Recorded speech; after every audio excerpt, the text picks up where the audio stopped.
Los distintos relatos de la interpretación tradicionalista de este mito perenne pretenden hacernos creer que la figura de Prometeo es un gran villano que engaña al mundo entero y arruina algún orden paradisíaco primigenio en el cual los hombres vivían libres de cualquier tipo de sufrimiento. La versión bíblica da a entender que el dios serpiente tienta a Eva y ocasiona la caída del hombre por incitar una rebelión ilegítima contra el orden justo de un dios paternal. La teogonía de Hesiodo acusa a Prometeo de haber provocado la enemistad del rey olímpico contra la estirpe humana tras instigar a los ciudadanos de Mecona a cambiar su sacrificio de costumbre por otra cosa, un pretexto para que el rey olímpico les quite el fuego divino a los mortales. Una supuesta era de oro bajo el reinado de Cronos se echa a perder. Sin embargo, con incluso un mínimo de estudio uno pronto se da cuenta de que todos estos episodios pomposos están ausentes en la versión más antigua del mito tratándose tan solo de invenciones posteriores, y que los roles han sido cambiados, en que Prometeo serpiente resulta ser el verdadero libertador, iluminador, protector e incluso Dios creador de la humanidad mientras su antagonista Anuyabe queda expuesto como un tirano cruel y un abusador injusto. Los mensajes de fondo de la interpretación tradicionalista indudablemente han dejado unas huellas muy destructivas en la consciencia colectiva de muchas generaciones. Su contenido desesperante solo ha servido para disminuir a los seres humanos a través de la inculcación de creencias limitantes y refundirlos en un rebaño amorfo cada vez más sumiso y resignado. El despotismo de Yahvé justificado con la noción de la infalibilidad divina exhorta a los sometidos a aceptar los órdenes establecidos sin cuestionar su legitimidad y a obedecer a las figuras de autoridad sin escepticismo alguno. Se pone de manifiesto que cualquier tipo de libre pensamiento no es aceptable frente a la única visión del plan divino y que los espíritus rebeldes han de ser juzgados.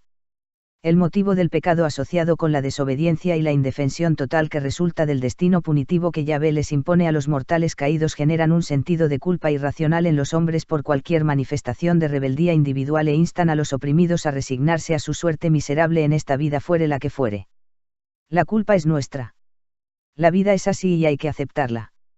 La satanización del conocimiento y la desgracia que nace de su consecución se traducen en el oscurantismo y el anti-intelectualismo y fomentan la alabanza de la mediocridad y el odio a todo lo prodigioso. Este concepto de vida es perfecto para una sociedad de humildes esclavos. Una filosofía de vida basada en una poderosa interpretación prometeica de esta mitología profunda y poco comprendida sería totalmente distinta. No habría semejanza alguna. Nuestros valores prometeicos que elevan al ser humano y promueven el florecimiento de la vida se arraigarían profundamente en la psique de nuestra estirpe y el mundo sería testigo de un nuevo espíritu iluminador de libertad, creatividad y avance humano. La negativa de Enki Prometeo a asentir al despotismo arbitrario de Anu-Yahvé o a tolerar su injusta política de oscurantismo con respecto a la humanidad nos inspiraría a cuestionar los sistemas de autoridad bajo los cuales vivimos y a oponernos a sus aspectos represivos y coactivos. La mayoría de nosotros daríamos por sentado el derecho a determinar nuestro propio destino y a elegir nuestro propio modo de vivir. No existiría ninguna noción del pecado en nuestros corazones puros. No nos atormentaríamos por sentimientos de culpa infundados ni nos resignaríamos tan fácilmente a suertes indeseadas. Ser servil dejaría de ser una virtud.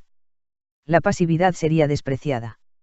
Se elevaría en cambio el optimismo proactivo. El conocimiento de los dioses que Enki Prometeo le otorga a Adapa y la gran iluminación que trae este impulsarían a una humanidad elevada a cultivar su propia excelencia, volverse cada vez más deiforme, esforzarse por la creación de una civilización superior y explorar lo desconocido. Se apreciarían las artes. Se ensalzaría la belleza del espíritu humano. Nuestro máximo ideal sería la más sublime aret. El producto resultante, un nuevo resurgimiento del noble espíritu renacentista. Los mitos no solo quedan en las epopeyas antiguas como acervo literario. Sus alegorías pueden informar nuestras creencias acerca de la vida e influir en la mentalidad general de nuestra sociedad aunque sea de modo inconsciente. Durante más de 1000 años la interpretación tradicionalista de este mito perenne en forma del relato bíblico de la pérdida del paraíso convenció a la mayor parte de los hombres a considerarse pecadores caídos en busca de la expiación de su naturaleza pecaminosa y a someterse ciegamente a las instituciones religiosas de su época como borregos mansos. Siglos después esos mismos valores de sumisión y de autoabnegación formarían la base del pensamiento del mundo moderno esta vez en formas secularizadas. Basta ya. Necesitamos ahora un cambio de conciencia de gran alcance. Debemos deshacernos de todos estos valores débiles y perversos y transvalorarlos en valores nobles que afirmen la evolución y la expansión vital del hombre. Propongo un reavivamiento de la olvidada interpretación prometeica del mito primordial del rebelde iluminador. Concibo una restauración nueva de sus mensajes positivos que propician la rebelión contra la tiranía, el rechazo al oscurantismo, la búsqueda del conocimiento y la atrevida elevación de la estirpe humana. Nuestro cambio de conciencia requiere su propia inspiración mitológica. Esa inspiración se halla en la figura de Prometeo y su apoteósico fuego divino. Adendo, detalles y reflexiones adicionales. 1. Ni qué decir tiene que nuestra interpretación de la mitología universal les resultará bastante chocante y escandalosa a los creyentes religiosos y a aquellos que han crecido en una sociedad profundamente judeocristiana o islámica, por decirlo menos. Muchos han sido acondicionados desde una edad temprana a pensar que el Dios Padre de la Biblia es una figura paternal y benévola a pesar de sus normas estrictas y su juicio, y a temer a su rival, el Dios Serpiente, como un demonio y un adversario de la humanidad. Para esas personas, nuestra perspectiva prometeica sería nada menos que un sacrilegio imperdonable y un disparate impensable. Sin embargo, las almas más rebeldes entendemos muy bien que muchos sistemas de creencias han sido inventados por determinadas instituciones con el fin de controlar nuestras conductas y someternos a sus estructuras del poder. Nosotros estamos dispuestos a cuestionar las convicciones arraigadas de nuestra sociedad, por más sagradas que pretendan ser. Nosotros siempre deseamos investigar las cosas más a fondo y ver la otra parte de la historia. No hay nada de malo con cuestionar los supuestos populares de nuestro entorno, inclusive aquellos de procedencia religiosa. Es natural proceder con escepticismo y apertura mental. 2. Las sectas de la interpretación tradicionalista de este mito solo pretenden manipularnos a través de nuestros miedos y nuestros sentimientos de culpa. Su modus operandi siempre es igual. Primero, los sacerdotes se empeñan en convencernos de que somos caídos e inmundos y así necesitamos la expiación de nuestros pecados. Esos pecados pueden ser cualquier parte de la naturaleza humana, desde el deseo sexual hasta el enfado y el odio, y de hecho, la teología lapsaria del cristianismo mantiene que el propio mundo es pecaminoso y que uno ya es pecador por el mero hecho de haber nacido dentro de él. Luego los sacerdotes dicen ofrecernos una solución, un plan de salvación de su Dios para redimirnos de todos nuestros pecados e inmundicias y liberarnos de los castigos pavorosos del juicio final. Por supuesto, ese camino consiste en nada más que la sumisión total a su autoridad sacerdotal, o más bien a la voluntad de Dios. Su condición innegociable es la misma obediencia ciega que Yahvé le exige a Adán en el relato edénico del Génesis. Los redimidos ahora tienen una deuda con su Redentor divino. Cualquier tipo de insumisión significa la pérdida de la redención. ¿No os parece una forma de esclavitud basada en la usura espiritual? 3. Todas las religiones redencionistas son ideologías de esclavitud. Enseñan a sus víctimas a obedecer a una autoridad presuntamente divina a cambio de la salvación, arrepentirse de pecados imaginarios y servir incesantemente con la esperanza de ser consideradas como dignas de recibir la vida eterna. No enseñan nada en cuanto a la búsqueda del conocimiento, la evolución personal, el libre pensamiento o la libertad del individuo. Más bien, estos atributos son asociados con el pecado y la rebeldía, o de otro modo desaconsejados como vanidades de este mundo. 4. El espíritu prometeico, por otro lado, nos alienta a buscar la iluminación, rebelarnos contra la tiranía y el oscurantismo, dedicarnos a nuestro propio crecimiento personal y cultivar nuestro propio poder. Un alma prometeica se vale del fuego divino de su noble benefactor para iluminar la oscuridad de los ignorantes, defenderse de los opresores, cocer los ladrillos de su propia edificación y distinguirse de la mera humanidad de la multitud. Es justamente por estas razones que la interpretación prometeica tanto ha sido desprestigiada como malvada y satánica por aquellos que quieren subyugarnos a través de la ignorancia impuesta. 5. Incluso un análisis somero del contenido del Antiguo Testamento sin los prejuicios morales de la cosmovisión judeocristiana revelará que Yahvé, el Dios de Israel, siempre ha sido un Dios sumamente cruel y sanguinario y un adversario duradero de la estirpe humana a lo largo de la cronología bíblica, a pesar de su imagen popular como un padre benévolo. La realidad acerca de este tirano no podría estar más lejos de la ingenua noción de que Dios es amor, que impregna la imaginación colectiva de los feligreses cristianos. Primero nos prohíbe el conocimiento en el huerto del Edén y nos castiga cuando la serpiente nos lo revela. Se opone a nuestra iluminación. Prefiere que seamos ignorantes. Luego, unos milenios después, sus ángeles y él descienden a la tierra y acaban con la civilización de Babel cuando estamos a punto de llegar al cielo y trascender nuestro estado actual. Otra vez más se opone a nuestra evolución. Por si eso fuera poco, el mismo ente extraño le exige constantemente a su pueblo espeluznantes sacrificios de seres vivos a cambio de la expiación, Levítico 1:4-17, y tiene una inclinación a ordenar a sus fieles a masacrar a hombres, mujeres, niños e incluso recién nacidos de pueblos extranjeros, Deuteronomio 2:33-34, 1 de Samuel 15:2-3. De hecho, una gran parte de los textos bíblicos se trata de descripciones de inmolaciones sangrientas de animales inocentes y de otras barbaridades exigidas por el propio Yahvé, y el rito principal de la religión cristiana, la Santa Cena, resulta ser nada más que un impío simulacro de un horripilante sacrificio humano supuestamente por el perdón de las transgresiones de toda la humanidad. Por otro lado, el dios serpiente nos enseña su gran sabiduría, respeta nuestra libertad, no busca trastocar nuestra evolución en cualquier momento y no nos pide ningún tipo de crueldad. 6. No obstante, los teólogos de la interpretación tradicionalista han hecho todo lo posible para hacernos creer que Yahvé y sus ángeles son los representantes indiscutibles de la justicia y que Enki, Prometeo y sus dioses rebeldes son nada más que una pandilla de canallas arteros y sembradores desvergonzados del caos. Les transfieren los crímenes y los rasgos perversos de su propio dios a sus rivales. Calumnian a sus enemigos con una inversión de culpa. El relato bíblico retrata al dios serpiente como un tentador astuto y maquiavélico que seduce a Eva con su artimaña y así instiga la desobediencia del hombre, a pesar de que el resto de la Biblia esté repleto de abusos indignantes cometidos contra la humanidad por parte de su dios sádico Yahvé.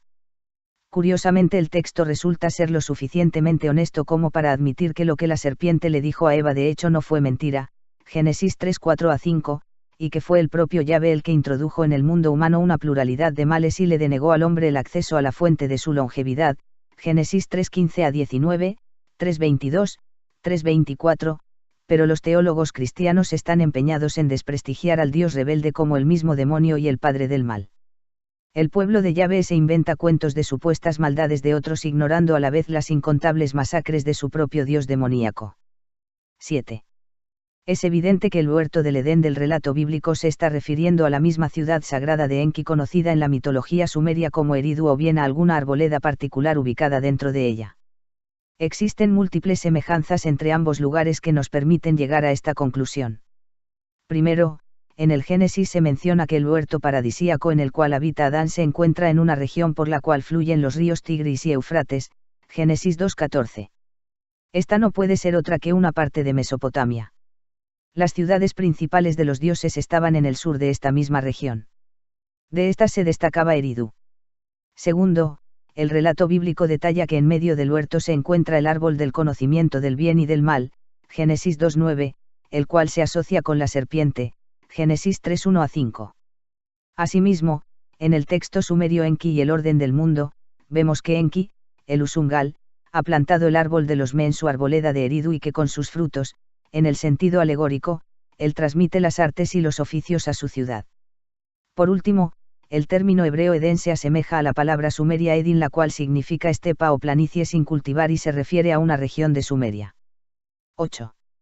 La tierra de Havilá es un lugar famoso por su abundancia de oro y de otros metales preciosos que aparece en Génesis 2:10-11. No se sabe la ubicación exacta de esta región, aunque algunos han especulado que pudo haberse situado en Asiria o en la península arábiga. Es posible que este topónimo bíblico corresponda con la región aurífera de Arali que se menciona en Enki y Ninma. Varios otros textos sumerios hacen referencia a este lugar. Por ejemplo, según Enlil y Sud, Enlil envía oro, plata, tapeis y ous y gemas de Arali a su futura esposa Sud y a su visir Nuska. 9. Según la epopeya de Atrasis, la humanidad antediluviana se ve castigada por su ruido, rigmu en el texto acadio, que molesta a los dioses superiores. El resultado final de esta molestia no es otro que el diluvio universal. ¿A qué se refiere este ruido? Podemos observar que los hombres solo empiezan a volverse ruidosos cuando Enki les otorga la consciencia de un dios. Es este componente divino el que hace que los hombres participen en más actividades ruidosas y así acaben molestando a ciertas deidades. Este ruido es alegórico. Se refiere a la tendencia de la nueva humanidad vigorizada por la sangre de los dioses a rebosar de vitalidad, ejercer su creatividad, rebelarse contra las estructuras del control y crear sus propias civilizaciones autónomas. Al final estos patrones llegan a preocupar a algunos de los dioses conservadores, quienes desde el principio solo nos han visto como sus esclavos subordinados, y ellos conspiran con Anu para enviar un cataclismo mortífero. 10. La interpretación tradicionalista afirma que el diluvio universal fue una medida necesaria para poner fin a algún tipo de anomalía que se había producido en el mundo antediluviano. La Biblia dice que la maldad de los seres humanos había aumentado bastante desde que estos empezaron a mezclarse con los Bene Elohim, o los hijos de los dioses, es decir, los Igigi rebeldes que se aliaron con Enki, y que todo designio de su pensamiento era de continuo solo el mal como resultado. Génesis 6, 4-5. Asimismo, el apócrifo, libro de Enoc, acusa a los vigilantes de la rebelión de haber causado una gran cantidad de opresión y de injusticia en la tierra. Estos supuestos pecados incluyen hasta el canibalismo y el beber sangre. Enoc 7, 4-5. No obstante, es más probable que esto se trate de la misma inversión acusatoria. Los teólogos de Yahvé siempre tachan de perverso a cualquiera que se atreva a oponerse a la única visión de su propio Dios, aún recurriendo a la falsificación. De hecho, muchas tradiciones paganas prebíblicas aluden a una gran era de magnificencia antes de algún evento catastrófico. Los textos sumerios hablan de civilizaciones grandes y prósperas que poseían los Me bajo la orden de Enki. Las antiguas religiones indoeuropeas refieren a gloriosas eras de oro, plata y bronce antes de esta era tenebrosa actual, es decir, Kali Yuga. Sospecho que las acusaciones del canibalismo y del vampirismo contra los pueblos de los dioses originales no son más que un pretexto para justificar la destrucción de un mundo humano floreciente por parte de un dios que está obsesionado por la sangre de los sacrificios. 11. A algunos les gusta culpar únicamente a Enlil por la atrocidad del diluvio universal. Recalcan su papel en la toma de la decisión en el Concilio del Cielo y pasan por alto la implicación de otros dioses como Anu en la planificación del genocidio. Si bien Enlil es el dios que más se molesta por el ruido de los hombres en el mundo antediluviano, como indican los textos mesopotámicos sobre el suceso, ciertos pasajes confirman que su padre Anu, el presidente del Concilio del Cielo, también es cómplice en el crimen, si no el principal responsable. La epopeya de Gilgamesh nombra a Anu como el primero en ratificar el plan de destruir a la humanidad. Cuando sus corazones impulsaron a los grandes dioses a suscitar el diluvio, a Anu prestó su juramento, y asimismo, el Génesis de Eridu sumerio menciona que los dioses juran por los nombres de Anu y de Enlil, 84-85.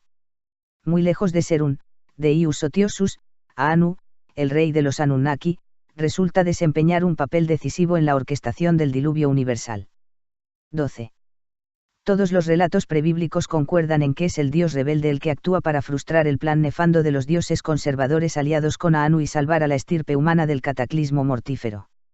La versión bíblica posterior parece ser la única excepción. En las epopeyas sumerias Iakeidías Enki traiciona el juramento que él también se vio obligado a hacer en el concilio de su padre Anu y conspira con su discípulo humano leal Ziusudra, el rey de la ciudad de Suruppak, para evacuar a muchos hombres antes de la llegada de las olas envolventes del diluvio. El Usungal protege a sus hijos humanos del intento del genocidio y ayuda a los supervivientes a reconstruir la civilización. Asimismo, en la versión griega de este mito, Prometeo informa a su progenie humana Deucalión del venidero diluvio con el cual el dios del cielo piensa poner fin a la edad de bronce, de la cronología mitológica griega, y le ordena a construir un arca para la supervivencia de la humanidad. Los supervivientes vuelven a construir la civilización en la nueva edad de hierro, Kali Yuga. 13. ¿Qué es la divinidad? Teorizo que la máxima fase de la evolución de las especies antrópicas más avanzadas del cosmos consistirá en trascender el nivel común del Homo sapiens y convertirse en una especie superior de hombre caracterizada por la supersapiencia y una gran potencia psíquica y dotada de una nueva capacidad de regenerarse perfectamente, es decir, la inmortalidad biológica. Toda la vida es evolutiva. Sería absurdo pensar que ya hemos llegado al punto final de nuestra evolución. ¿Cuál será el mecanismo físico de este futuro salto evolutivo? Especulo que la sagrada Kundalini o la bioenergía serpentiforme latente de la tradición yógica será el medio oculto por el cual los seres más evolucionados logran obtener su propia divinidad. Su ascensión total cambiará nuestra constitución biológica y psíquica y despertará en nosotros alucinantes poderes deiformes. Esta obra alquímica del alma hará que seamos como los mismos dioses. Génesis 3, 4-5. El conocimiento sagrado que el Usungal le revela a la humanidad se refiere a la ciencia de la apoteosis. Esta es capaz de aumentar nuestro nivel de consciencia, provocar el desarrollo de habilidades psíquicas, los llamados siddhi, asociados con el yoga, llevarnos a la iluminación espiritual y a la larga acercarnos a nuestra evolución divina. Es por esta razón que cualquier tipo de prácticas ocultas ha sido prohibido por las religiones de la interpretación tradicionalista que solo pretenden esclavizarnos con su promesa de la expiación y de la vida eterna a cambio de la obediencia incondicional. 14. Cualquier secta que enseñe que solo su propio grupo tiene la verdad absoluta y que todos aquellos que no crean en su plan de salvación, van a ser condenados al infierno o a la aniquilación o a cualquier otra forma de castigo por su Dios vengativo proviene sin duda de un nivel de conciencia sumamente bajo que tiende al miedo y al autoritarismo y carece de cualquier comprensión auténtica de lo divino. Tales sistemas de creencias solo sirven para suprimir la individualidad de los creyentes y someter su voluntad a algún colectivo impersonal. La espiritualidad prometeica es muy distinta a las religiones de la interpretación tradicionalista. Nuestra visión de la existencia es sencilla: el cosmos es la creación de una consciencia universal creadora, nuestras almas individuales también son parte de ese mismo ente primigenio, todas las almas buscan evolucionar a través de sus experiencias y sus acciones en el mundo físico y los seres antrópicos más avanzados al final alcanzan fases evolutivas aún desconocidas para nosotros y se convierten en poderosos dioses o homines divini. En este sentido se asemeja bastante a la filosofía hermética antigua. Nuestra espiritualidad no trata sobre conceptos teológicos artificiales como el pecado y la redención. Su única consideración es la evolución de nuestra consciencia y la elevación progresiva de la especie humana.